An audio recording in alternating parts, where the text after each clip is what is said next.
You know what? I always used to wonder what it felt like to be completely alone in an unknown space. You know what I mean, right? Thrown out of your comfort zone and then forced to adapt. I think it is moments like these that give us a taste of our own character. I mean, now I've reached a stage in life where I've had my share of heartbreaks. I've already spent countless sleepless nights wondering why do I even exist?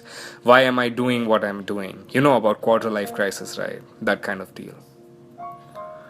What I mean to say is that I'm already holding a lot of stuff inside, and that sometimes becomes a problem. I'm sure you guys can relate to this. I mean, everybody has the same story. Everybody has their own poison. But what is more important is that we need to find a way out. My way out, my friend, is Spiti, a valley of mystic and charm and people sweet as sugar. So it was 1st of August and I was in Kalpa. Kalpa is a small town situated in the Kinnaur Valley of Himachal Pradesh, India.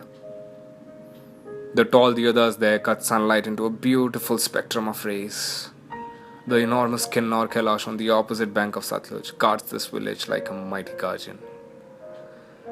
I mean, there is something about Kalpa and its people. Their energy is so silent and yet so powerful, which is rare. You can't put it in words. I was staying at Shankar Homestay just like my last time, only a bit longer this time, of course. Every morning I would get up and watch clouds pass by. Later I would take a stroll through the trails and stop somewhere. In fact, anywhere I wanted to. I would sit at a secluded place, which is so easy to find there, trust me, unlike the hustle bustle of Delhi.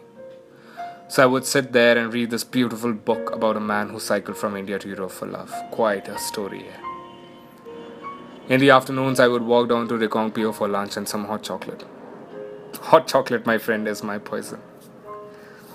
It was a rooftop restaurant, and I would sit there in one corner, silently observing the hustle of these small towns. Their hustle is so different from ours. People are still so innocent there. I think I've stayed in Delhi long enough and I've forgotten about people being innocent.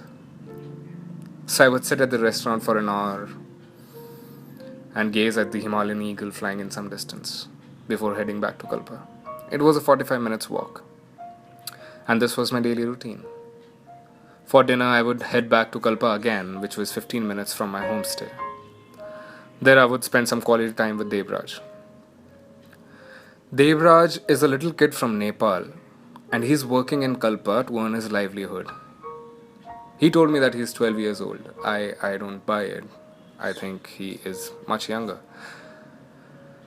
So, one thing led to another, and I asked him whether he goes to school or not. He said no, so I taught him how to write his name, and then later on, we got him enrolled in a government school of PO. All this was happening so fast, and I didn't even realize that I had already spent 3 days there, and it was time for me to leave. So, next morning, I kickstarted my motorcycle, packed up my bags, and hit the road. The road which led to Spiti, my friend, the place where my heart is. I was completely unaware of the fact that things were about to go down south from here on.